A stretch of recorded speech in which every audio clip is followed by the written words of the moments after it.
Hello everyone, कैसे हैं आप सभी। आज की हमारी क्लास में आज का जो हमारा टेस्ट रहने वाला है वो रहने वाला है 30वां टेस्ट। टेस्ट नंबर आज कौन सा है? 30वां है। इससे पहले हमने है वो 29 टेस्ट है वो कर लिए हैं। अगर आपने अभी तक वो क्लास से नहीं ली है तो उन्हें जाकर ज़रूर ले, क्योंकि अब तक आपको पता चल गया होगा कि आपके लिए क्लास से है वो कितनी इंपॉर्टेंट है। इनमें जो भी क्वेश्चन होते हैं वो कितने इंपॉर्टेंट होती हैं। अगर आज की क्लास की बात करें तो आज के हमारे जो टेस्ट नंबर 30 है इसमें हमारी अगर इंडियन पॉलिटी की बात करें तो इंडियन पॉलिटी में हमारे संविधान सभा के जो और इम्पोर्टेंट क्वेश्चन बनने लायक हैं वो आज हमें कवर करेंगे संविधान सभा के। क्योंकि मैं संविधान सभा से या आपसे जो आपके सिलेबस में डायरेक्ट टॉपिक दिए गए हैं वो टॉपिक तो मैं आपको दोबारा अब और करवाऊंगी, क्योंकि उनसे जितने भी क्वेश्चन बन सकते हैं वो एक बार हमें कर ले। दूसरा, अगर हम राजस्थान पॉलिटी की बात करें तो राजस्थान पॉलिटी में आज के जो हमारे क्वेश्चन है वो रहने वाले हैं हमारे विधानमंडल से यानी विधानमंडल में, और हमारी इसमें एक और किस किसे जैसे राज्यपाल से हो गए, आपके विधान परिषद, विधानसभा, और साथ में आपके मुख्यमंत्री और राज्यपाल, इनके जितने भी क्वेश्चन हैं वो इम्पोर्टेंट बनेंगे, वो आज के टेस्ट में हमें करेंगे। राजस्थान जीके की बात करें तो राजस्थान जीके के कुछ इंपॉर्टेंट क्वेश्चन जो अलग से होते हैं वो तो आज के टेस्ट में है ही हैं। इसके साथ में आपके प्रजामंडल टॉपिक के भी इम्पोर्टेंट क्वेश्चन है वो आज आपके लिए मैं लेके आई हूँ, क्योंकि ज़्यादा जो इम्पोर्टेंट टॉपिक होते हैं जिनसे क्वेश्चन बनते ही बनते हैं वो जो टॉपिक है वो सारे के सारे हम यहाँ पे कवर करेंगे। आपके लिए इस क्लास का एक प्लस पॉइंट ये भी है क्योंकि अब आपके पास है वो 1 महीने से कम टाइम रहा है। 1 महीने से कम टाइम रहा है तो आप सभी अब रिवाइज के लगे हुए हैं। जब आप रिवीजन कर रहे हैं तो आपकी किसी भी इसमें सिलेबस के किसी भी सब्जेक्ट या फिर किसी भी टॉपिक में अगर आपकी कोई भी क्वेरी हो तो आप इस क्लास में मुझे कमेंट करके पूछ सकते हैं कि हाँ, इस ज़रूरी नहीं है कि इस क्लास में जो क्वेश्चंस था उसी के रिलेटेड आप पूछे। अगर आप रिवीजन करते हैं और आपकी अदर कोई टॉपिक में आपकी क्वेरी है तो वो भी आप मुझसे पूछ सकते हैं। और अगर आपकी इससे अलावा कोई आपके एग्ज़ाम के लिए हो, कोई आपके रिजल्ट से रिलेटेड हो, कोई भी वैकेंसी से रिलेटेड हो, आपके मन में कोई क्वेरी हो, आप मुझसे बात करना चाहते हैं तो आप हमारे इंस्टाग्राम पर हमसे जुड़ सकते हैं और आप वहाँ मेरे साथ बात कर सकते हैं। मैं पूरी कोशिश करूँगी कि आपकी जो भी क्वेरी होगी, जो भी प्रॉब्लम होगी वो मैं 100% आपकी सोल्व करूँ, तो मैं वहाँ पे पूरी कोशिश करूँगी। ठीक है, अगर मुझको आपकी कोई क्वेरी होगी, मुझे नहीं पता होगा तो फिर भी मैं किसी से पूछ कर या जैसे भी उसकी कोई भी आपका सॉल्यूशन होगा मैं आपके साथ ज़रूर शेयर करूँगी। तो आप मुझसे सीधा है हमारे इंस्टाग्राम पर जुड़ सकते हैं। अब हमारे आज के टेस्ट की बात करें तो आज का हमारा जो टेस्ट नंबर है वो 30वां रहने वाला है। तो चलिए आज की क्लास से हमारे स्टार्ट करते हैं। आज का जो टेस्ट है हमारा है उसमें मैं ज़्यादा क्वेश्चन लेके आई हूँ, तो आपकी आज की क्लास से थोड़ी लंबी हो सकती है, लेकिन आज की क्लास काफ़ी इंपॉर्टेंट क्वेश्चन रहेंगे। मैं आपको जब एक क्वेश्चन करवाती हूँ ना तो उस क्वेश्चन के इर्द गिर्द जितने भी क्वेश्चन बन सकते हैं वो सारे के सारे मैं आपको सोल्व करवाती हूँ, ताकि एग्जाम में अगर वो का वो क्वेश्चन ना आए तो उसके इर्द गिर्द जितने भी क्वेश्चन बन सकते हैं वो सारे के सारे हम सभी के राइट हों। तो चलिए आज का हमारे टेस्ट का फर्स्ट क्वेश्चन है, सरदार वल्लभ भाई पटेल निम्नलिखित में से किस समिति के अध्यक्ष थे? संघीय संविधान समिति के, प्रांतीय संविधान समिति के, संचालन समिति के और प्रारूप समिति के। तो आपका राइट आंसर कौन सा हो जाएगा? राइट आंसर हो जाएगा ऑप्शन बी, प्रांतीय संविधान समिति है उसके अध्यक्ष थे सरदार वल्लभ भाई पटेल। आपने देखा होगा कि जो समितियों के अध्यक्ष है आपका क्वेश्चन है जरूर बनता है, तो इसमें आपको 3-4 है वो इंपॉर्टेंट है वो याद रखनी है। कौन कौन से? जैसे प्रांतीय संविधान समिति के अध्यक्ष कौन थे? सरदार वल्लभ भाई पटेल। इसके अलावा एक और इम्पोर्टेंट समिति है, वो कौन सी है? मूल अधिकार से संबंधित, मूल अधिकार एवं अल्पसंख्यक संबंधित समिति, संख्यक संबंधी समिति। तो इस समिति के भी अध्यक्ष कौन थे? सरदार वल्लभ भाई पटेल थे। प्रांतीय संविधान समिति और दूसरी कौन सी? मूल अधिकार एवं अल्पसंख्यक संबंधी समिति। तो आपको ये दोनों अच्छे से याद होने चाहिए। तीसरी इसमें संघीय संविधान समिति है, तो इसके अगर आपसे पूछ ले कि इसके अध्यक्ष कौन रहे हैं तो इसके अध्यक्ष रहे हैं जवाहरलाल नेहरू। जवाहरलाल नेहरू है वो इसके अध्यक्ष रहे हैं। इसके साथ ही जवाहरलाल नेहरू और कौन कौन से के रहे हैं? आपके पहले तो संघीय संविधान समिति, दूसरी आपकी संघ शक्ति समिति, ये इनके अध्यक्ष रहे, ये भी इंपॉर्टेंट है। और तीसरी राज्यों से संबंधित, राज्यों के लिए समिति। तो अगर आपसे संघीय संघ या फिर राज्यों के संविधान संबंधी समिति आ जाए तो वो किसकी है, वो है जिसके अध्यक्ष रहते जवाहरलाल नेहरू। तो आपको ये भी अच्छे से याद रखना है। तीसरी अगर हम संचालन समिति की बात करें तो संचालन समिति जिसे क्या बोलते हैं, प्रक्रिया नियम समिति भी बोलते हैं, प्रक्रिया नियम समिति, प्रक्रिया नियम समिति। तो इसके अध्यक्ष है वो डॉक्टर राजेंद्र प्रसाद रहे हैं, डॉक्टर राजेंद्र प्रसाद। संचालन समिति या फिर प्रक्रिया नियम समिति। और प्रारूप समिति का हम सभी को पता है डॉक्टर भीमराव अंबेडकर, डॉक्टर भीमराव अंबेडकर। इस क्वेश्चन का राइट आंसर हो जाएगा ऑप्शन है बी। तो आपको ये 4-5 जो मैंने अभी इसमें समितियां बताई है वो पूरी की पूरी आपको याद करनी है। आगे बढ़े, हमारा अगला क्वेश्चन है, मुंशी समर्थदान चारण द्वारा अजमेर में 1889 में प्रारंभ समाचार पत्र का क्या नाम था, समाचार पत्र का क्या नाम था? तरुण राजस्थान, नवीन राजस्थान, राजस्थान केसरी और राजस्थान समाचार। तो आपका राइट आंसर हो जाएगा ऑप्शन 4। राजस्थान समाचार पत्र है वो मुंशी समर्थदान चारण द्वारा प्रारंभ किया गया। कब किया गया? 1889 को किया गया। कहाँ से किया गया? अजमेर से किया गया। और इसमें एक ये भी आपको पूछा जा सकता है कि राज्य का पहला हिंदी दैनिक समाचार पत्र, हिंदी दैनिक समाचार पत्र, दैनिक समाचार पत्र वो कौन सा है? राजस्थान समाचार। राजस्थान समाचार ये समाचार पत्र है वो राज्य का पहला हिंदी दैनिक समाचार पत्र भी है। इसमें आपको 4 चीजें याद रखनी है कि ये कब प्रारंभ किया गया, 1889 में, कहाँ से, अजमेर से, किसने किया, मुंशी समर्थदान चारण द्वारा किया गया, और यह राज्य का पहला हिंदी दैनिक समाचार पत्र है। इस क्वेश्चन का राइट आंसर आपका ऑप्शन 4 हो जाएगा। आगे बढ़े, हमारा अगला क्वेश्चन है, राजस्थान नगरपालिका अधिनियम 2009 की धारा 323 के अनुसार यदि विवाद है वो उसी जिले की नगरपालिका या किसी पंचायत से हो तो उस विवाद पर संज्ञान है वो कौन करेगा? कि धारा 323 के अनुसार होना चाहिए और उसी नगरपालिका यानी उस जिले की नगरपालिका उसी जिले की पंचायत के बीच में को विवाद हो तो उसका संज्ञान कौन लेगा? कलेक्टर, संभागीय आयुक्त, नगरपालिका अध्यक्ष और मुख्यमंत्री। तो आपका राइट आंसर हो जाएगा ऑप्शन ए, कलेक्टर। कलेक्टर है वो किसी भी पंचायत में उसी जिले की नगरपालिका में अगर इन दोनों में कोई भी विवाद होता है तो उसका संज्ञान है वो कौन लेगा? कलेक्टर लेगा। और वो जो विनिश्चय करेगा वो ही अंतिम होगा, ठीक है। और अगर अन्य किसी मामलों में अगर विवाद हो जाता है, यानी स्थानीय प्राधिकारियों के बीच किन्हीं मामलों में जो विवाद हो जाता है तब उसका संज्ञान है वो कौन लेगा? वो लेगा संभागीय आयुक्त। वो कौन लेगा? संभागीय आयुक्त। ये किस में दिया गया है? धारा 323 में दिया गया है। धारा 323 में ये भी कहा गया है कि इस धारा के तहत अगर किसी विवाद के संबंध में कोई भी है वो सिविल न्यायालय नहीं जा सकता, सिविल न्यायालय है वो नहीं जाएगा। सिविल न्यायालय के द्वारा कोई भी जो वाद है वो ग्रहण नहीं किया जाएगा। तो ये 323 धारा में बोला गया है कि उसी जिले की नगरपालिका या पंचायत के बीच में विवाद होगा तो संज्ञान कलेक्टर लेगा, और किसी अन्य जो आपके स्थानीय प्राधिकारियों के बीच होगा, अन्य किसी मामलों में होगा तो संभागीय आयुक्त लेगा।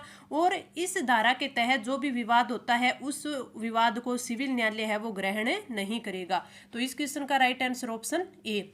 आगे बढ़े, हमारा अगला क्वेश्चन है, राजस्थान के राज्यपाल को पहचानिए जिनके कार्यकाल में ही राष्ट्रपति शासन लगाया और हटाया गया था। इसमें वो है कि वही राज्यपाल चुनना है हमें जिनके कार्यकाल में राष्ट्रपति शासन लागू भी हुआ और हटाया भी गया।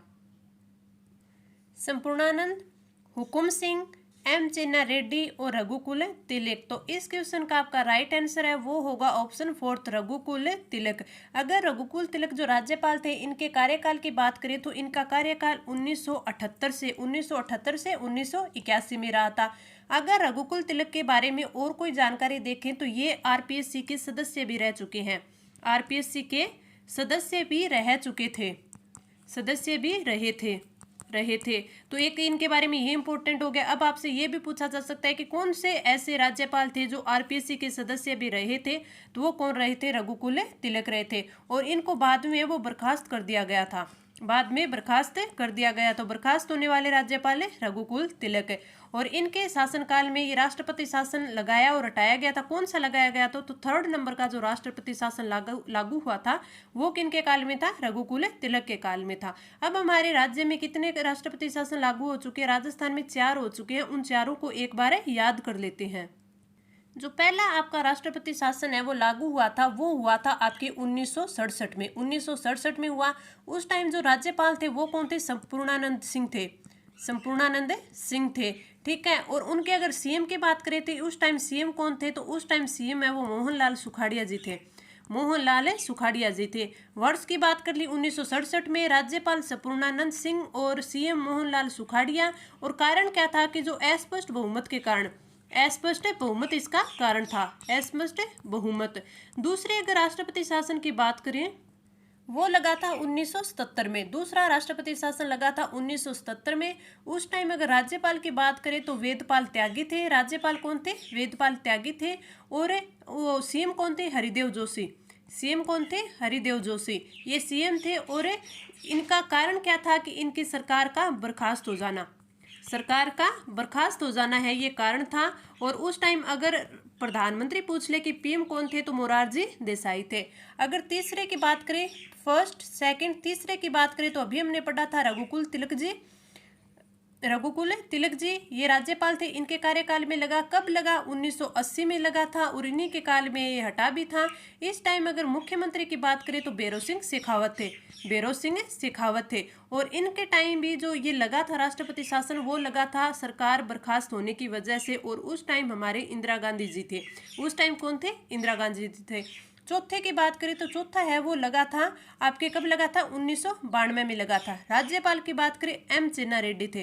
राज्यपाल कौन थे? एम चेन्ना रेड्डी थे। और आपके मुख्यमंत्री कौन थे? वही भैरों सिंह शेखावत थे।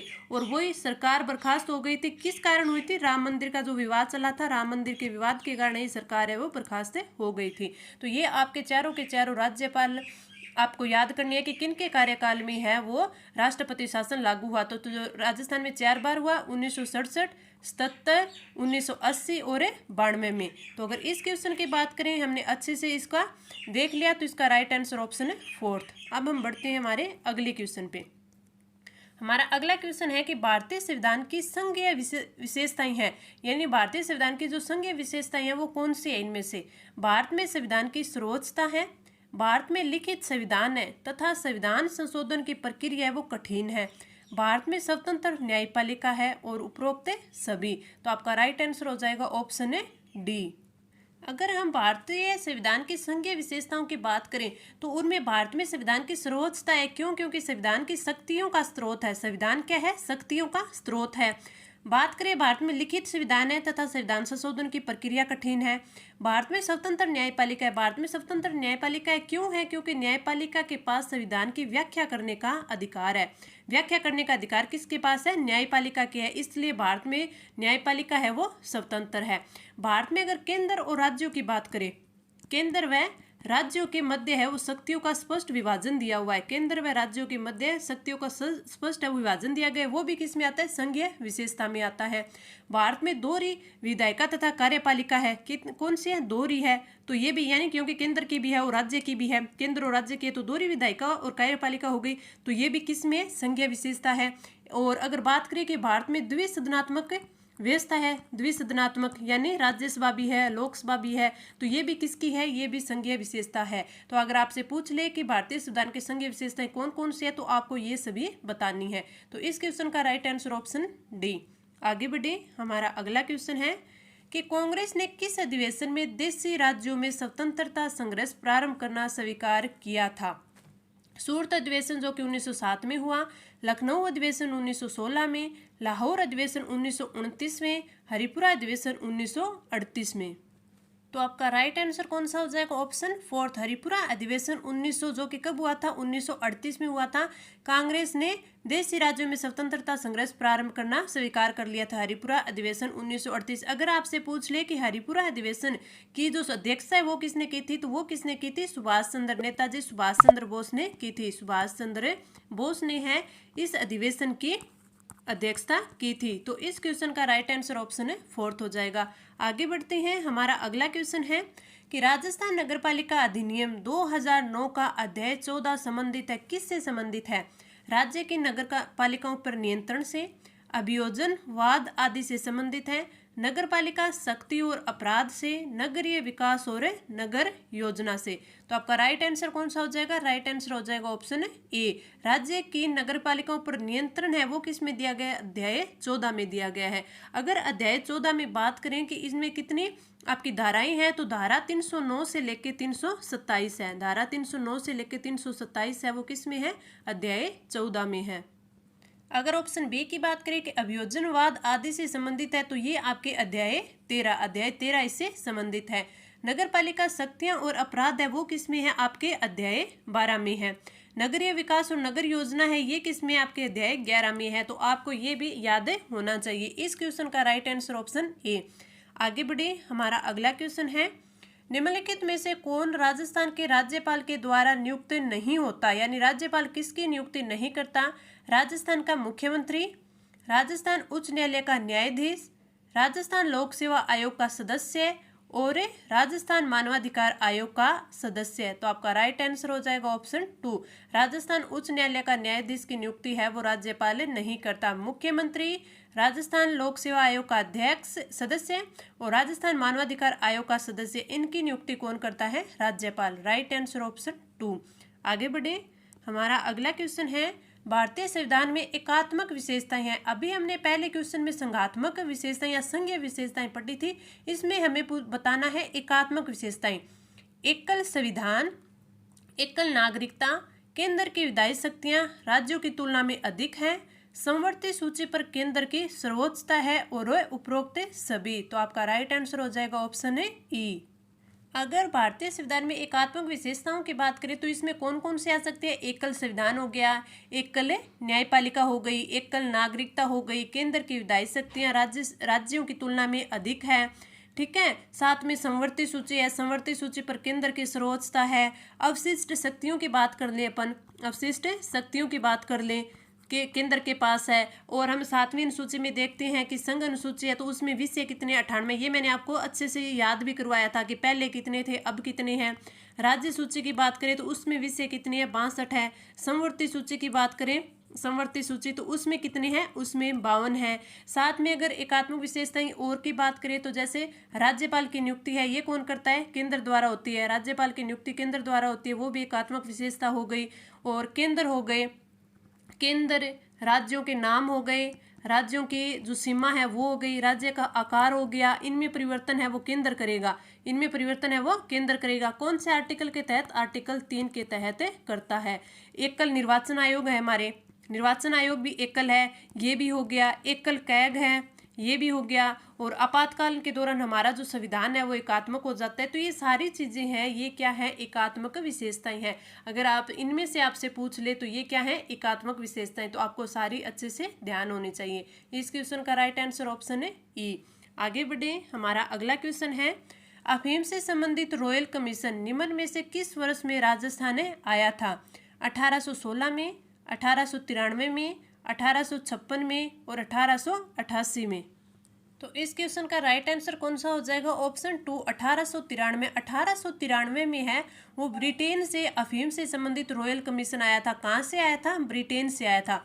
ब्रिटेन की जो लिबरल पार्टी थी, ब्रिटेन की लिबरल पार्टी थी, उसकी जो सिफारिश मान लीजिए या सलाह मान लीजिए, उसकी सलाह पे जो महारानी विक्टोरिया थी उसने इसकी नियुक्ति की थी।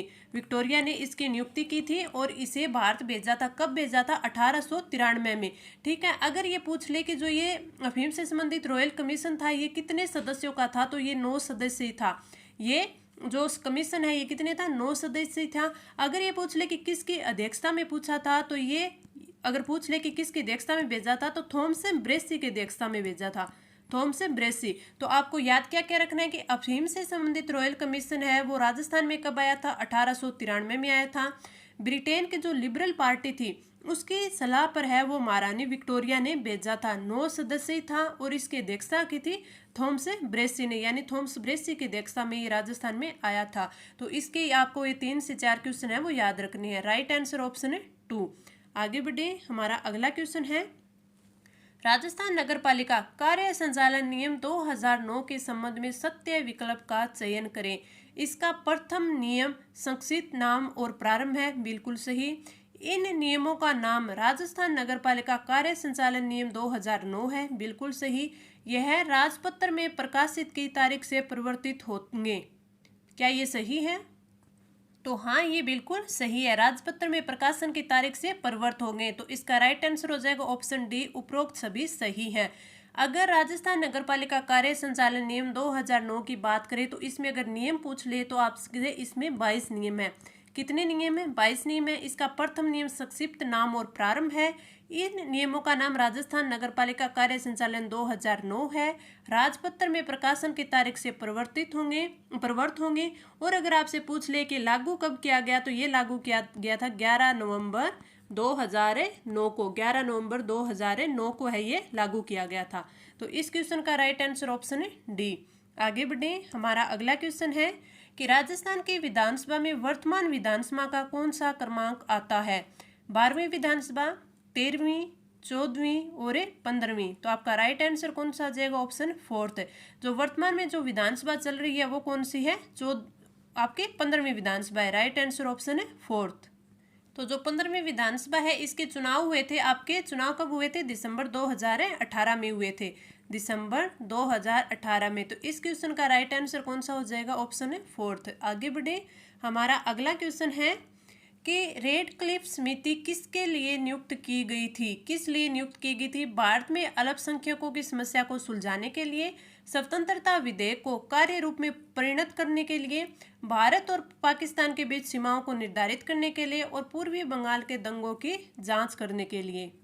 तो आपका राइट आंसर हो जाएगा ऑप्शन सी। रेडक्लिफ समिति है वो भारत और पाकिस्तान के बीच सीमाओं को निर्धारित करने के लिए बनाई गई थी, नियुक्त की गई थी। आप कमेंट करके बताइए कि राजस्थान में रेडक्लिफ रेखा है उसकी लंबाई कितनी है? रेडक्लिफ रेखा की लंबाई कितनी है? इस क्वेश्चन का राइट आंसर ऑप्शन सी। आगे बढ़े, हमारा अगला क्वेश्चन है कंपनी अधिकारी जिसकी 1857 की क्रांति के दौरान कोटा में हत्या की गई थी, colonel Abbott, captain Sowers, major Burton और कैप्टन मोक मेसन, किसकी है वो हत्या की गई थी? तो आपका राइट आंसर हो जाएगा ऑप्शन 3, मेजर बर्टन है। मेजर बर्टन की है वो क्रांतिकारियों के द्वारा 1857 की क्रांति के दौरान कोटा में हत्या कर दी गई थी। तो राइट आंसर ऑप्शन 3। आगे बढ़े, हमारा अगला क्वेश्चन राजस्थान नगरपालिका अधिनियम 2009 के अधीन बनाए गए नियमों के द्वारा या फिर अधीन कार्य या प्रत्योजित या फिर प्रदत्त शक्तियों के प्रयोग के लिए राज्य सरकार द्वारा स्थानीय निकाय के लिए निम्नलिखित में से किसकी नियुक्ति की जा सकेगी? यानी जो भी नियम बनाए गए हैं उनको प्रत्योजित करना या फिर उनकी शक्तियों का प्रयोग करना राज्य सरकार द्वारा जो स्थानीय निकाय के लिए किसकी नियुक्ति की गई है? निदेशक की, उपनिदेशक की, सहायक निदेशक की और उपरोक्त में से सभी। तो आपका राइट आंसर हो जाएगा ऑप्शन 4। और ये सारी नियुक्ति होगी किस, कहाँ, कैसे होगी, कौन करेगा? ये सारे किस में दिया गया है? आपके धारा 309 में दिया गया है। और जो निदेशक होगा उसके अंडर में काम कौन करेगी? उपनिदेशक और सहायक निदेशक। और जो निदेशक को जितनी आवश्यकता होगी उतने ही उपनिदेशक और सहायक निदेशक है उनकी नियुक्ति कर सकेगा। तो राइट आंसर ऑप्शन है 4। आगे बढ़े, हमारा अगला क्वेश्चन है संविधान के अनुच्छेद 178 के अनुसार विधानसभा अध्यक्ष होता है निर्वाचित, मनोनीत, चयनित और नियुक्ति, यानी नियुक्त होता है वो। तो राइट आंसर कौन सा हो जाएगा? राइट आंसर हो जाएगा ऑप्शन है 1, क्योंकि विधानसभा का जो अध्यक्ष होता है, विधानसभा का अध्यक्ष का है वो निर्वाचन होता है। विधानसभा अध्यक्ष का निर्वाचन होता है। जो विधानसभा सदस्य होते हैं, विधानसभा सदस्य होते हैं वो अपने में से ही एक सदस्य को बहुमत के आधार पर करते हैं। अपने में से ही एक सदस्य का निर्वाचन करते हैं बहुमत के आधार पर, बहुमत के आधार पर। तो विधानसभा अध्यक्ष का अनुच्छेद 178 के द्वारा निर्वाचित होता है क्योंकि उनका निर्वाचन होता है बहुमत के आधार पर। जो विधानसभा के सदस्य होते हैं वो अपने में से एक को चुनते हैं। तो राइट आंसर ऑप्शन 1। आगे बढ़े, हमारा अगला क्वेश्चन भारतीय संविधान सभा में कुल कितनी महिलाएं सदस्य थी, ये मैंने आपको कल या उससे पहले वाले क्लास में बताया था। भारतीय संविधान में कुल कितनी महिला सदस्य थी? 15, 13, 12 और 10। तो आपका राइट आंसर कौन सा होगा? ऑप्शन ए 15 महिलाएं थी। तो भारतीय संविधान सभा में कुल कितनी महिलाएं थी? 15 थी, जिसमें से एक कौन सी थी? एक है वो एकमात्र मुस्लिम महिला थी, बेगम रसूल, एकमात्र मुस्लिम महिला बेगम रसूल एजाज। तो आपका राइट आंसर ऑप्शन ए। आगे बढ़े, हमारा अगला क्वेश्चन है, मई 1947 को कालीबाई अपने अध्यापक को मुक्त करने के दौरान पुलिस की गोलियों द्वारा भून दी गई, वह किस जिले की थी? तो किस जिले की थी? तो राइट आंसर कौन सा हो जाएगा? ऑप्शन 2 डूंगरपुर। वो कहाँ की थी? डूंगरपुर की थी। तो राइट आंसर ऑप्शन 2। आगे बढ़े, हमारा अगला क्वेश्चन है, राजस्थान नगरपालिका कार्य संचालन नियम 2009, राजस्थान नगरपालिका अधिनियम 2009 की किस धारा के उपबंधों के अनुसार बैठक आयोजित होगी? धारा 51, धारा 54, धारा 52 और धारा 55। तो आपका राइट आंसर कौन सा हो जाएगा? आपका राइट आंसर हो जाएगा ऑप्शन ए। धारा 51 के तहत जो उपबंधों के अनुसार है वो बैठक आयोजित होगी। आपके राजस्थान नगरपालिका कार्य संचालन नियम 2009 है, तो उसमें जो आपके नियम 3 दिया हुआ है, नियम 3 दिया हुआ है। हमने अभी पिछले क्वेश्चन में बात की थी कि जो नियम 1 है उसमें तो संक्षिप्त नाम और उसका प्रारंभ दिया गया है, जो नियम 2 है उसमें परिभाषाएं दी गई है। उसमें क्या दी गई है? परिभाषाएं दी गई है। तो उसमें जो परिभाषाएं दी गई उसमें बोला गया है कि जो बैठक की परिभाषा दी गई है, तो उसमें बताया गया है कि जो बैठक है वो अधिनियम के धारा 51 के उपबंधों के अनुसार आयोजित होगी और नगरपालिका की बैठक से अभिप्रेत होगी। यानी अगर आपको धारा 51 याद है तो आपको जो नियम आपके जो ये कार्य संचालन नियम 2009 है उसके नियम 3 को याद करने की आवश्यकता नहीं है, क्योंकि जो धारा 51 में दिया हुआ है वही सब धारा आपके 51 में दिया हुआ है, वही सब नियम 3 में दिया होगा। वही नियम 3 में नगरपालिका की बैठक के बारे में बताया गया है कि बैठक है वो 3 प्रकार की होती है। एक तो साधारण बैठक होती है, साधारण बैठक होती है, एक आवश्यक बैठक होती है और एक विशेष बैठक होती है। वही जो धारा 51 में दिया हुआ है कि जो साधारण बैठक है वो 60 दिन में एक बार होगी, यानी 60 दिन में एक बार होगी। तो अगर एक कैलेंडर ईयर की बात करें तो जो कम से कम है वो 6 बैठकें होंगी। अगर आवश्यकता की बैठक की बात करें तो जी ये किसके द्वारा? ये अध्यक्ष के द्वारा होगी। किसी भी समय है वो आवश्यकता के अनुसार है वो अध्यक्ष या फिर लोक महत्व के कोई भी कारण के लिए अध्यक्ष इसकी बैठकें करवा सकता है। विशेष बैठक की बात कर ले तो कम से कम है वो 1/3 सदस्यों के द्वारा होएगी और 7 दिन में होएगी।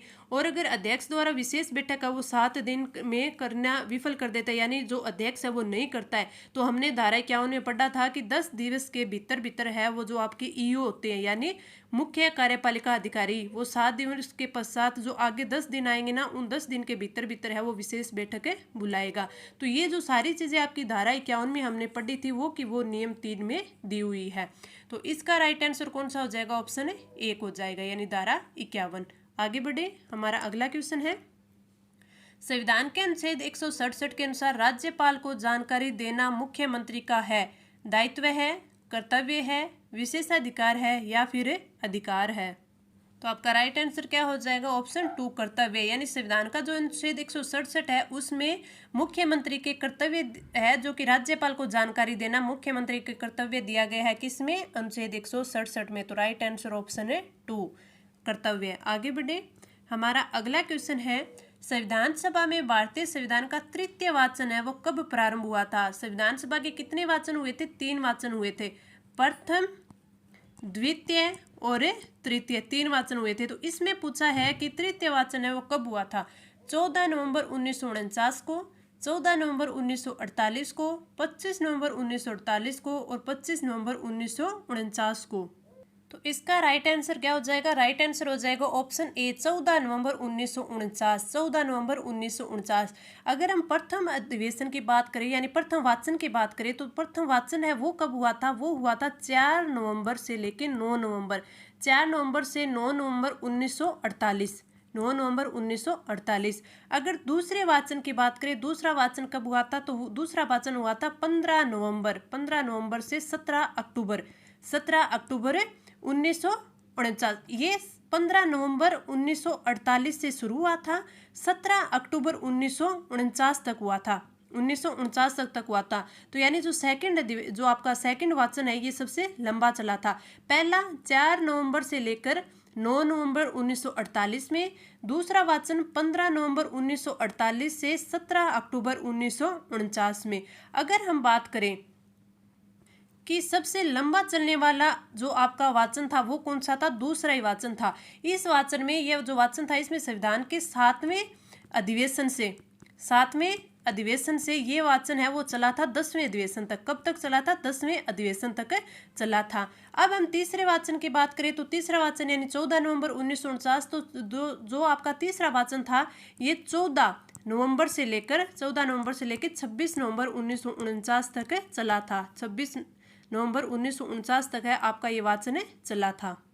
आपके अगर तीसरे वाचन की बात करें, जो आपका तीसरा वाचन था जो 14 नवंबर से 26 नवंबर 1949 तक चला था, इसी के अंदर जो डॉक्टर भीमराव अंबेडकर थे, डॉक्टर भीमराव अंबेडकर ने जो संविधान सभा के द्वारा जो निर्मित संविधान था उसे पारित करने का प्रस्ताव रखा था। तो अगर आपसे पूछ ले कि कौन से वाचन में रखा था, तो तीसरे वाचन में है ये प्रस्ताव रखा था।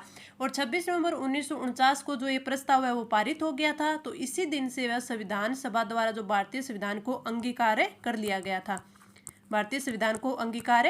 गया था। और अगर आपसे पूछ ले कि इस टाइम है वो संविधान सभा के कितने सदस्य वो उपस्थित थे, तो वो 284 सदस्य है वो उपस्थित थे और संविधान पर हस्ताक्षर भी किए थे। तो संविधान पर इस दिन है वो हस्ताक्षर कितनों ने किया था, 284 लोगों ने किया था। और उनमें से अगर महिला सदस्यों की संख्या पूछ ले तो महिला सदस्यों की संख्या 8 होगी, यानी 8 महिला सदस्यों ने इस पे साइन है वो किए थे। अगर मैन हमारे बात करें तो इसमें एक तो सरोजिनी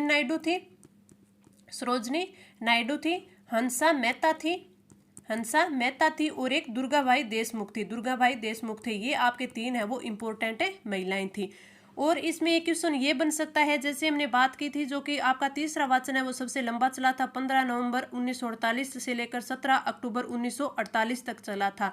तो और ये 7वें अधिवेशन से 10वें अधिवेशन से चला था। इसमें एक क्वेश्चन और पूछा जाता है आपसे, काफी इंपॉर्टेंट, कि जो संविधान निर्माण हेतु संविधान सभा के कुल कितने अधिवेशन हुए थे। तो ये आपके कुल अधिवेशन हुए थे 11। कितने हुए थे, 11 अधिवेशन हुए थे। लेकिन कई बार आपको पढ़ाया जाता है कि 12 अधिवेशन हुए थे, तो ये 12 अधिवेशन नहीं हुए थे। 12वां अधिवेशन तो उससे माना जाता है जिस दिन संविधान सभा द्वारा जो संविधान पर हस्ताक्षर किए गए थे, जो वो बैठक थी तो वो 12वीं थी। तो उसमें उस बैठक को 12वीं बैठक है वो मान लिया गया था, यानी 12वां अधिवेशन मानते हैं कुछ लोग। लेकिन अगर आपसे अधिवेशन पूछ भी ले कितने होते तो 11 होते हैं। बाई चांस आपके एग्जाम में आज 11 ऑप्शन नहीं हो तो उसमें 12 दे रखा हो तो आपको फिर 12 टिक करना है, क्योंकि जो संविधान पर हस्ताक्षर हुए थे तो उस बैठक को भी कई बार है वो अधिवेशन मान लिया जाता है। तो आप इस क्वेश्चन का थोड़ा अच्छे से ध्यान रखें। इस क्वेश्चन का राइट आंसर कौन सा हो जाएगा, ऑप्शन ए, 14 नवंबर 1949 को भारतीय संविधान का तीसरा वाचन प्रारंभ हुआ था। मैं जितनी हो सकता है मुझसे मैं आपको पूरा डिटेल से बताने की कोशिश करती हूँ, ताकि आपका पूरा का पूरा क्वेश्चन है वो बिल्कुल सही हो जाए, और इसीलिए मैं आपको थोड़ा सा डिटेल में करवाने की कोशिश करती हूँ। अब आगे बढ़े, हमारा अगला क्वेश्चन है, किस समाचार पत्र के माध्यम से विजय सिंह पथिक ने बिजोलिया किसान आंदोलन को भारत में चर्चित बनाया था? प्रताप, केसरी, मराठा और यंग इंडिया। तो आपका राइट आंसर कौन सा हो जाए, ऑप्शन ए, प्रताप। जो ये समाचार पत्र प्रताप था, इसका जो प्रकाशन है, इसका प्रकाशन ये कहाँ से होता था, ये प्रकाशन हुआ था कानपुर से। और इसका प्रकाशन है वो किया किसने था, गणेश शंकर विद्यार्थी ने इसका प्रकाशन किया था। और कहाँ से किया था, कानपुर से किया था। तो ये भी आपको थोड़ा याद रखना है। इस क्वेश्चन का राइट आंसर ऑप्शन है 1। आगे बढ़े, हमारा अगला क्वेश्चन है, राजस्थान नगरपालिका अधिनियम 2009 की किस धारा के तहत किसी नियुक्त अधिकारी या प्राधिकारी अधिकारी को निरीक्षण या पर्यवेक्षण की शक्ति प्रदान की गई है, यानी कौन सी धारा? जो ऐसे क्वेश्चन होते हैं ना, आप इसमें थोड़ा सा रफली आइडिया लगा सकते हैं। किस प्रकार लगा सकते हैं, क्योंकि इसमें नियुक्ति अधिकारी या प्राधिकारी अधिकारी को निरीक्षण या पर्यवेक्षण की शक्ति दी गई है, यानी कुछ नियंत्रण की शक्ति दी गई है। तो ये हो सकता है कि आपके अध्याय 14 में हो, तो थोड़ा सा हो सकता है कि आपको रफली आइडिया लग जाए। अध्याय 14 है तो 14 कहाँ से स्टार्ट होता है, 309 से लेकर 327 तक आपका स्टार्ट होता है। तो इसमें फिर बात करें कि कौन सा होना चाहिए हमारा आंसर, धारा 301, 310, 309 और 311। तो आपका राइट आंसर क्या हो जाएगा? ऑप्शन 2 धारा 310। धारा 310 है उसमें निरीक्षण तथा पर्यवेक्षण की शक्तियां दी हुई है, निरीक्षण तथा पर्यवेक्षण की शक्तियां दी गई है। उसमें बोला है कि राज्य सरकार के कोई सामान्य या कोई भी विशेष आदेश हो, सामान्य हो चाहे विशेष आदेश हो, तो उस द्वारा नियुक्त या प्राधिकृत किसी भी अधिकारी को ये शक्तियां होंगी। उसमें ये शक्तियां बताई गई है कि नगर पालिका का जो नियंत्रण होगा वो किसके अधीन होगा, या भी मान लीजिए संस्था की किसी भी कोई संपत्ति है किसके अधीन चल रही है, तो उस पे प्रवेश करने का, उसमें प्रवेश करने के पर उसका निरीक्षण करने का, ये सारी शक्तियां हैं वो प्राधिकृत अधिकारी में होगी। वो नगर पालिका का जो अधिकारी होगा वो किसी भी समिति की कार्यवाहियों में संबंधित भाग लेगा। उसके कोई दस्तावेज हो गए, उसके कोई भी लेख हो गए, कोई भी रिपोर्ट हो गई, तो उनको मांग सकता है, उनका निरीक्षण कर सकता है। साथ में ही जो इस धारा के तहत ये भी शक्ति दी गई है कि जो प्राधिकृत व्यक्ति होगा वो अपनी शक्तियों का चाहे तो एक दो शक्ति हो या फिर सारी शक्तियों, उनका जो प्रत्यायोजन है वो एसडीएम से नीचे की रैंक को नहीं करेगा। तो इसमें भी क्वेश्चन बन सकता है, आपको अच्छे से ध्यान रखना है। इस क्वेश्चन का राइट आंसर ऑप्शन है 2। आगे बढ़े, हमारा अगला क्वेश्चन है, राजस्थान के निम्नलिखित मुख्यमंत्रियों में से कौन अपने संपूर्ण राजनीतिक जीवन में किसी राज्य का राज्यपाल नहीं रहा है? यानी इनमें से वो मुख्यमंत्री बताना है जो किसी भी राज्य का राज्यपाल नहीं रहा है। हरिदेव जोशी, भैरव सिंह शेखावत, जगन्नाथ पहाड़िया और शिवचरण माथुर। तो आपका राइट आंसर कौन सा हो जाएगा? ऑप्शन 2 हो जाएगा। भैरव सिंह शेखावत है वो कभी भी किसी भी राज्य के राज्यपाल है वो नहीं रही हैं। हाँ, भैरव सिंह शेखावत क्या रही हैं? ये उपराष्ट्रपति रह चुकी हैं। अगर इनके उपराष्ट्रपति का कार्यकाल पूछ ले कि कितने कार्यकाल में रहे थे, जो ये आपके भैरव सिंह शेखावत है, ये 19 अगस्त 2002 से 21 जुलाई 2007 तक हमारे देश के उपराष्ट्रपति रहे थे। तो ये राज्यपाल नहीं रहे। तो आपको ये ध्यान रखना है कि भैरव सिंह शेखावत है ये क्या रह चुके हैं? राष्ट्रपति रह चुके थे। और ये बाकी के है वो किसी न किसी राज्य के राज्यपाल रहे थे। तो आपका राइट आंसर ऑप्शन है 2।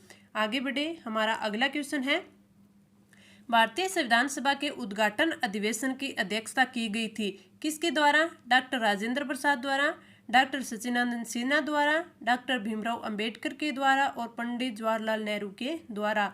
तो आपका राइट आंसर हो जाएगा option B. Doctor Sachchidananda Sinha है उनके द्वारा भारतीय संविधान सभा के उद्घाटन अधिवेशन की अध्यक्षता की गई थी। मैंने आपको बताया था कि हमारे जो अगर प्रथम अस्थायी अध्यक्ष पूछ ले तो सचिदानंद सिन्हा है। तो राइट आंसर ऑप्शन है बी। आगे बढ़े, हमारा अगला क्वेश्चन है, निम्नलिखित में से किसने डूंगरपुर और बांसवाड़ा में भील आंदोलन का नेतृत्व किया? दामोदर दास राठी, स्वामी गोविंद गिरी, अर्जुनलाल सेठी और जमनालाल बजाज। तो आपका राइट आंसर हो जाएगा ऑप्शन 2। स्वामी गोविंद गिरी है उन्होंने डूंगरपुर और बांसवाड़ा में भील आंदोलन का नेतृत्व किया था। आगे बढ़े, हमारा अगला क्वेश्चन है, राजस्थान नगरपालिका कार्य संचालन नियम 2009 के अनुसार साधारणतः नगरपालिका की बैठकें हैं वो जनता के लिए खुली रहती है, लेकिन किसी विशिष्ट बैठक को किसी व्यक्ति या व्यक्तियों की उपस्थिति से कौन निर्बंधित कर सकता है, यानी कौन बाधित कर सकता है? नगरपालिका अध्यक्ष, कलेक्टर, मुख्य नगरपालिका अधिकारी और राज्य सरकार। तो आपका राइट आंसर क्या होगा? राइट आंसर होगा ऑप्शन सी, मुख्य नगरपालिका अधिकारी यानी ईओ।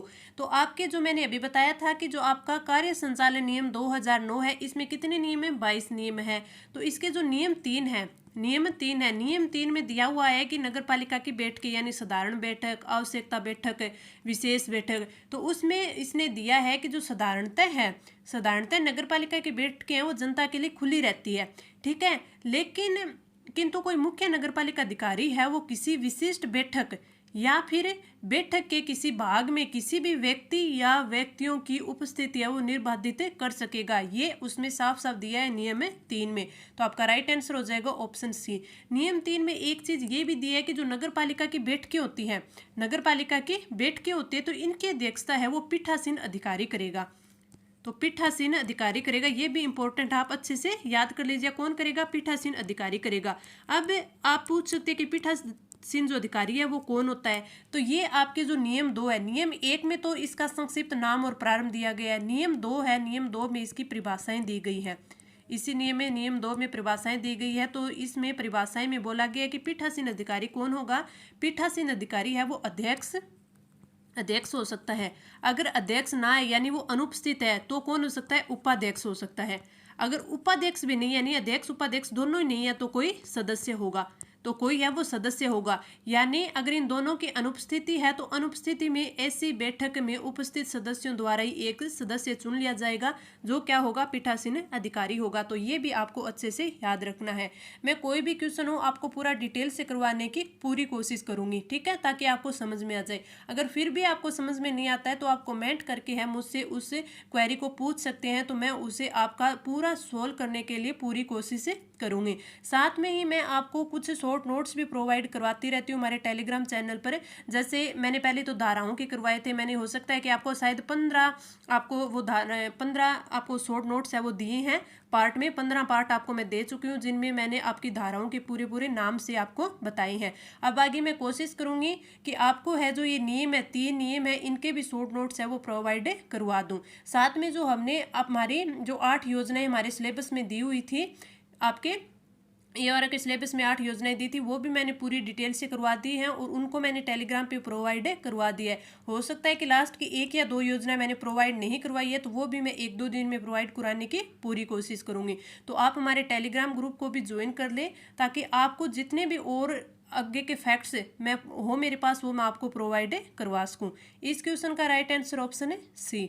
आगे बढ़े, हमारा अगला क्वेश्चन है कि निम्नलिखित कथनों पर विचार करें तथा कथनों के नीचे दिए गए कूटों में से सही उत्तर चुनिए। राजस्थान के मंत्री राजस्थान के राज्यपाल के प्रसाद पर्यंत पद पर बने रहते हैं। राजस्थान के मंत्रिपरिषद में मुख्यमंत्री के बिना मंत्रियों की कुल संख्या राजस्थान विधानसभा के सदस्यों की कुल संख्या के 15% से अधिक नहीं होगी। और क्या दिया हुआ है, भारत के संविधान के 91वें संविधान संशोधन के उपरांत राजस्थान में मुख्यमंत्री सहित मंत्रियों की संख्या 12 से कम नहीं होगी। तो इन तीनों में से हमें बताना है कि कौन सा सही है और कौन सा गलत दिया हुआ है। तो आपके जो पहले कथन में दिया हुआ है कि राजस्थान के मंत्री राजस्थान के राज्यपाल के प्रसाद पर्यंत बने रहते हैं, बिल्कुल सही है। फिर बोला है कि राजस्थान के मंत्रिपरिषद में मुख्यमंत्री के बिना मंत्रियों की कुल संख्या राजस्थान विधानसभा के सदस्यों की कुल संख्या के 15% से अधिक नहीं होगी। नहीं, ये गलत दिया हुआ है। इसमें आना चाहिए था मुख्यमंत्री के सहित मंत्रियों की कुल संख्या वो 15% से अधिक नहीं हो सकती, तो इसमें ये गलत दे दिया। भारत के संविधान के 91वें संशोधन के उपरांत राजस्थान में मुख्यमंत्री सहित मंत्रियों की संख्या 12 से कम नहीं होगी, ये बिल्कुल सही है। तो आपका फर्स्ट और थर्ड सही दिया हुआ है, यानी आपका ऑप्शन 2 राइट होगा। ऑप्शन 2 फर्स्ट और थर्ड है वो सही दिए गए हैं, तो राइट आंसर ऑप्शन 2। आगे बढ़े, हमारा अगला क्वेश्चन है संविधान सभा द्वारा स्थापित मौलिक अधिकारों और अल्पसंख्यकों हेतु सलाहकार समिति के अध्यक्ष कौन थे। ये क्वेश्चन मैंने आपको आते ही पहला क्वेश्चन यही करवाया था, अगर आपको याद हो तो। पंडित नेहरू, सरदार पटेल, BN राव और अंबेडकर।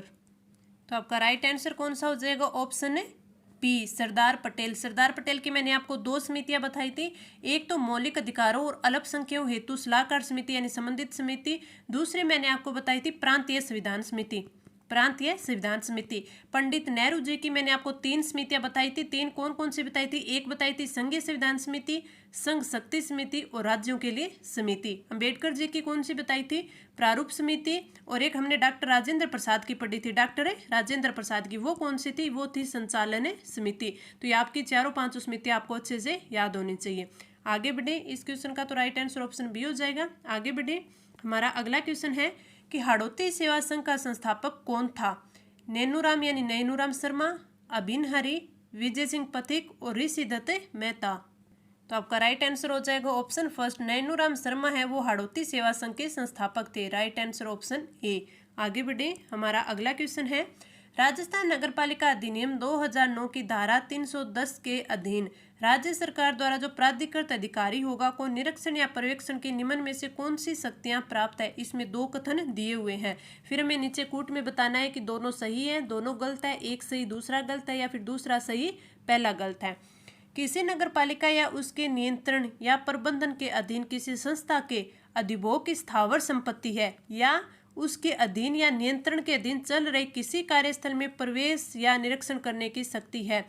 यानी अगर किसी नगर पालिका या उसके नियंत्रण में कोई भी संस्था चल रही है, उसकी कोई भी संपत्ति हो, चाहे स्थावर संपत्ति हो या फिर उसके अधिकार में कोई कार्यस्थल है वो चल रहा हो, तो उस कार्यस्थल में उस अधिकारी के द्वारा, जो अधिकारी होगा, प्राधिकृत अधिकारी होगा, उसे वहां प्रवेश करने की भी शक्ति है, वहां पे जांच करने भी की शक्ति है। तो ये तो इसने बिल्कुल सही दे रखा है कि उसे प्रवेश और निरीक्षण की शक्ति है।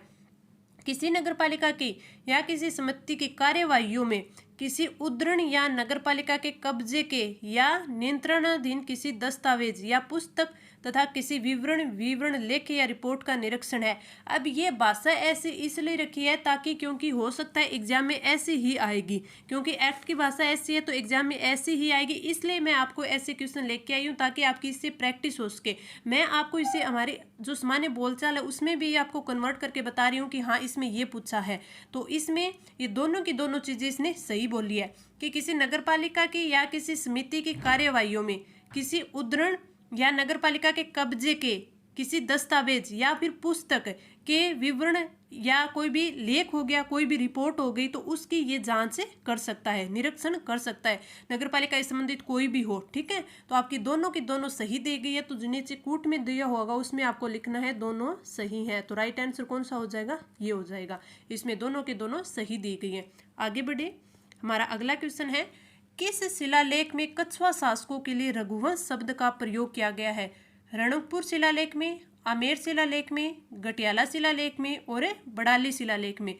तो आपका राइट आंसर हो जाएगा ऑप्शन बी, आमेर शिलालेख में जो कछुआ शासक हैं उनके लिए रघुवंश शब्द का प्रयोग किया गया है। तो राइट आंसर हो जाएगा ऑप्शन बी। आगे बढ़े, हमारा अगला क्वेश्चन है, इन व्यक्तियों में से कौन कैबिनेट मिशन का सदस्य नहीं रहा था? कैबिनेट मिशन है उसका सदस्य William Wood, Pethick Lawrence, Stafford Cripps, A B Alexander.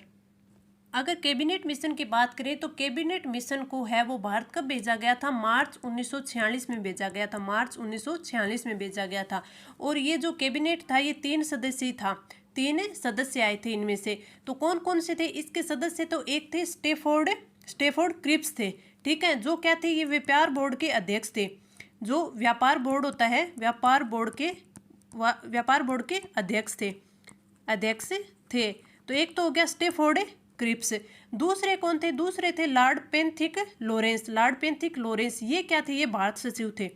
पेंथिक Lawrence है ये भारत सचिव थे। तो एक तो ये हो गई, 2 हो गई। तीसरे थे एबी अलेक्जेंडर ये नौसेना मंत्री थे। ये कौन थे? नौसेना मंत्री थे। तो ये 3 सदस्यों का जो ये कैबिनेट मिशन है इसे कहा जाता है कैबिनेट मिशन आया था।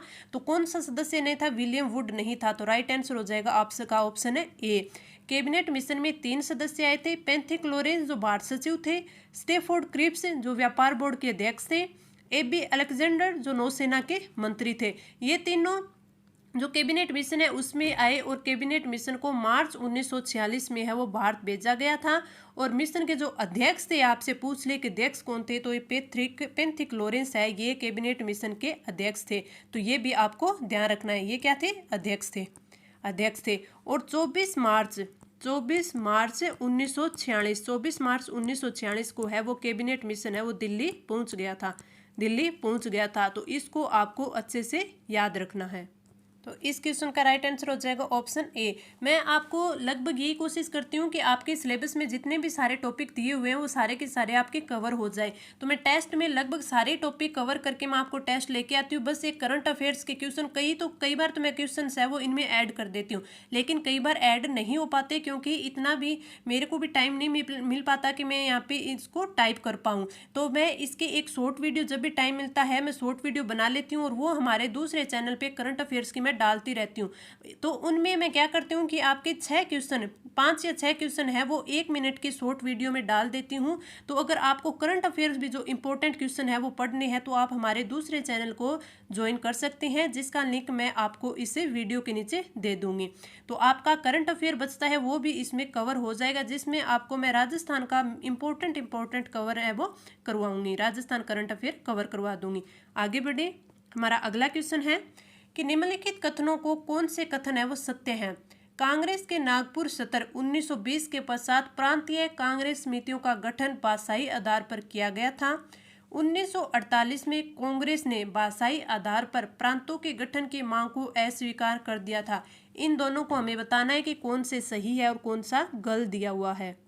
तो आपका राइट आंसर हो जाएगा ऑप्शन ए और बी है वो दोनों सही है। राइट आंसर ऑप्शन है फोर्थ है। कांग्रेस के नागपुर सत्र जो 1920 के पश्चात 1920 में हुआ था के पश्चात प्रांतीय कांग्रेस समितियों का गठन है वो भाषाई आधार पर हुआ था। राइट है। 1948 में कांग्रेस ने भाषाई आधार पर प्रांतों के गठन की मांग को अस्वीकार कर दिया था। ये भी सही है। तो राइट हो गई ए और बी यानी ऑप्शन फोर्थ है आपका बिल्कुल सही हो जाएगा। आगे बढ़े। हमारा अगला क्वेश्चन है कि राजस्थान नगर पालिका कार्य संचालन नियम 2009 के संबंध में सत्य विकल्प का चयन करें। नियम 19 के अनुसार बैठक में विशेषज्ञों को बुलाने की शक्ति है वो राज्य सरकार के पास है। नियम 18 के अनुसार व्यवस्था बनाए रखना पीठासीन अधिकारी का उत्तरदायित्व होता है और नियम 16 में बैठक के निलंबन से संबंधित है। सभी सत्य हैं।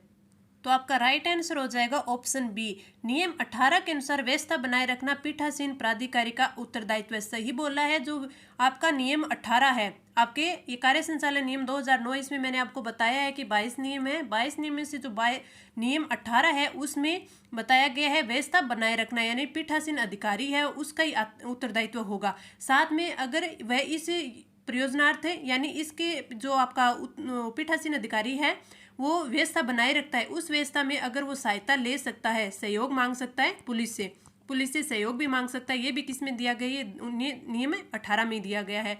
अगर नियम 19 के अनुसार बैठकों में विशेषज्ञों को बुलाने की शक्ति राज्य सरकार के पास है नहीं राज्य सरकार के पास नहीं है। ये बात तो इसने सही बोली है कि जो नियम 19 है उसमें बैठकों में विशेषज्ञों को बुलाने की शक्तियां दी गई है लेकिन वो राज्य सरकार के पास नहीं है वो पीठासीन अधिकारी के पास है। पीठासीन अधिकारी की बात है और मैंने पीछे ही आपको बताया था कि पीठासीन अधिकारी है वो कौन होएगा वो अध्यक्ष होएगा या फिर उपाध्यक्ष होएगा या फिर अगर उपाध्यक्ष नहीं है तो कोई सदस्य होएगा जो ये बैठक में चुनेंगे। पीठासीन अधिकारी वो होगा। ठीक है।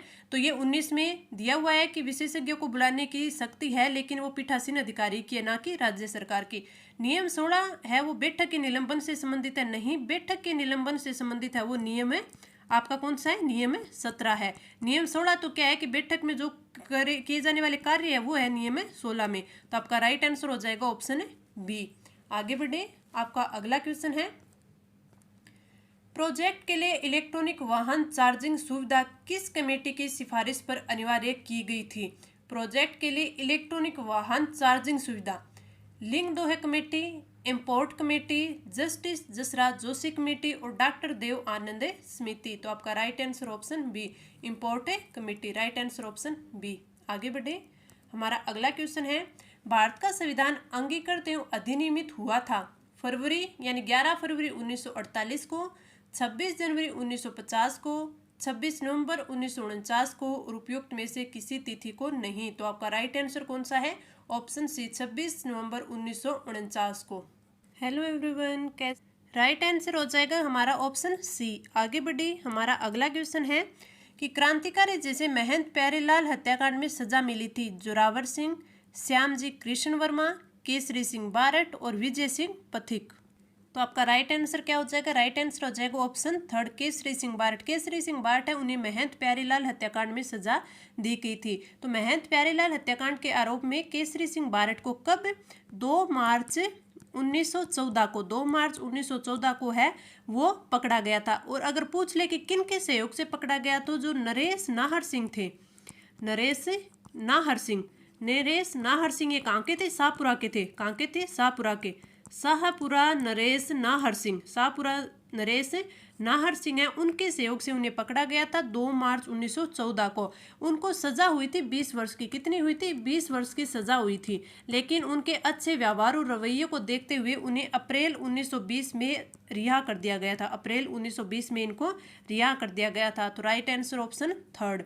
आगे बढ़े। हमारा अगला क्वेश्चन है राजस्थान नगरपालिका अधिनियम 2009 की धारा 310 के अंतर्गत निरीक्षण तथा पर्यवेक्षण हेतु नियुक्त प्राधिकारी अधिकारी अपने सभी या कोई भी शक्ति है वो अपने अधीनस्थ किसी अधिकारी को प्रत्यायोजित कर सकेगा। ऐसा अधीनस्थ अधिकारी किस रैंक से नीचे का नहीं हो सकता। मैंने आपको आज ही के टेस्ट में ये क्वेश्चन करवा दिया था, मैंने आपको पहले बता दिया था। उपखंड अधिकारी, तहसीलदार, राजस्व अधिकारी या उपरोक्त में सभी। तो आपका राइट आंसर हो जाएगा ऑप्शन ए। आज जो आपकी धारा 310 है, 310 में दिया गया है कि जो निरीक्षण तथा प्रेक्षण करने हेतु जो प्राधिकार नियुक्त किया जाएगा वो अपने या एक या कोई भी शक्ति या सारी अपने अधीनस्थ को प्रत्यायोजित कर सकता है, अपने अधीनस्थ को प्रत्यायोजित कर सकता है। लेकिन जो अधीनस्थ होगा ना वो एसडीएम से नीचे की रैंक का नहीं हो सकता, यानी वो एसडीएम को अपनी शक्तियाँ प्रत्यायोजित कर सकता है लेकिन एसडीएम से नीचे की रैंक का नहीं होना चाहिए। तो राइट आंसर क्या हो जाएगा, ऑप्शन है एक हो जाएगा। आगे बढ़े, हमारा अगला क्वेश्चन है अपराजित के शिलालेख के रचयिता हैं सोमदेव, नारायण, दामोदर और गजोदर। तो आपका राइट आंसर कौन सा हो जाएगा, राइट आंसर हो जाएगा ऑप्शन है सी, दामोदर। दामोदर है वो अपराजित के शिलालेख के रचयिता हैं। आज मैंने आपको सभी टाइप के क्वेश्चन करवाने की पूरी कोशिश की और अच्छे से मैंने कवर भी करवाए हैं, ठीक है। और आज मैं आपके पार्ट बी के क्वेश्चन भी ज़्यादा लेके आई थी, 10 से ज़्यादा क्वेश्चन है वहाँ आज आपके लेके आई थी, क्योंकि आपके कई कमेंट्स थे कि आप पार्ट बी के क्वेश्चन ज़्यादा करवाएं और आपके ये भी थे कि आप मैम ज़्यादा क्वेश्चन करवाएं। तो मैं आपको आज 43 क्वेश्चन करवाए हैं ताकि आपके अच्छे से अच्छे तैयारी हो सके। आगे बढ़े, हमारा अगला क्वेश्चन 1883 में गोविंद गिरी ने मेवाड़, डूंगरपुर, गुजरात और मालवा के भील और ग्रासिया जाति के लोगों को संगठित करने के लिए किस सभा की स्थापना की थी। संप सभा, निमड़ा सभा, मीणा क्षेत्रीय महासभा और परोपकारिणी सभा। तो आपका राइट आंसर हो जाएगा ऑप्शन ए। इस क्वेश्चन में कैसे क्वेश्चन बन सकते हैं, एक तो ये बन सकता है कि संप सभा की स्थापना किसने की, गोविंद गिरी ने की थी। गोविंद गिरी ने संप सभा की स्थापना कब की, 1883 में की। और एक ये पूछा जा सकता है कि गोविंद गिरी ने किन जातियों से संबंधित भील और ग्रासिया जातियों के लोगों को संगठित किया था, कौन कौन से क्षेत्र में, मेवाड़, डूंगरपुर और गुजरात और मालवा। तो ये आपसे पूछा जा सकता है, तो इस प्रकार आप क्वेश्चन को अच्छे से कवर करें। राइट आंसर ऑप्शन एक। आगे बढ़े, हमारा अगला क्वेश्चन कि राजस्थान नगरपालिका अधिनियम 2009 की कौन सी धारा के तहत राज्य सरकार द्वारा प्राधिकृत अधिकारी को नगरपालिका के कार्यालय का निरीक्षण और उसके अभिलेखों को तलब करने की शक्तियां प्राप्त है। धारा 311, 312, धारा 313 और धारा 314। तो आपका राइट आंसर हो जाएगा ऑप्शन एक, धारा 311 में ये दिया हुआ है। तो राइट आंसर ऑप्शन फर्स्ट। आगे बढ़े, हमारा अगला क्वेश्चन है कि हल्दी घाटी के युद्ध की विस्तृत जानकारी अब्दुल कादिर बंदायूनी के किस ग्रंथ से होती है। तजिक राज उल वाकियाल, तबाकत ए अकबरी, मुख्ताब उत तवारिक और अकबर लामा व आईने ए अकबरी। तो आपका राइट आंसर कौन सा हो जाएगा, ऑप्शन सी, मुख्ताब उत तवारिक में हल्दी घाटी के युद्ध की विस्तृत जानकारी है वो किसने दी है, अब्दुल कादिर बंदायूनी। तो राइट आंसर ऑप्शन सी। कल का जो हमारा टॉपिक रहेगा वो राजस्थानी साहित्य रहेगा, यानी राजस्थानी जो साहित्य की जो इम्पोर्टेंट रचनाएं हैं उनके बारे में जो भी विशेष बातें हैं उस पर कल के हमारे राजस्थान जीके के क्वेश्चन हैं वो रहेंगे। तो कल हम कवर करेंगे, आज हमने प्रजामंडल कवर किया, कल हम राजस्थानी साहित्य कवर करेंगे। आगे इसी प्रकार कभी हम चित्रकला, कभी एकीकरण और कभी हम इन आपके जो राजस्थान हिस्ट्री है उसके इम्पोर्टेंट टॉपिक है वो लेके आएंगे। तो आप अपने फ्रेंड्स के साथ क्लास को शेयर करें ताकि ज़्यादा से ज़्यादा बच्चों को इसका लाभ मिले, जिससे मुझे भी मोटिवेशन मिले और मैं आपके लिए और बेहतर कंटेंट ला पाऊँ। तो इस क्लास में इतना ही, मिलते हैं हमारे अगले टेस्ट नंबर 31 में। तो इस क्लास में इतना ही, धन्यवाद।